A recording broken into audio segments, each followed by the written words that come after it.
deal with them firmly, decisively within the law.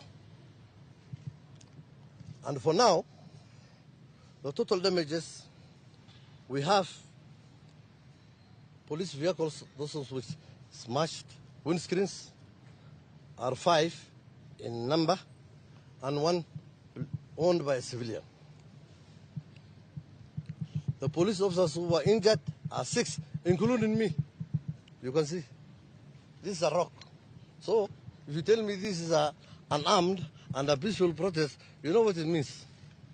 You know what it means, this. So, I was not born like this. So this is a new, something added to my body. So it is defaced already, you can see.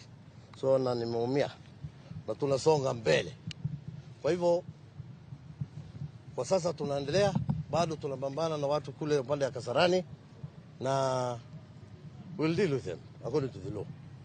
Kwa hivyo, maandamano ambayo sio halali ni hiyo tu mambo yake. It is not lawful. So if you have one question, I will take it and then tusonge mbele.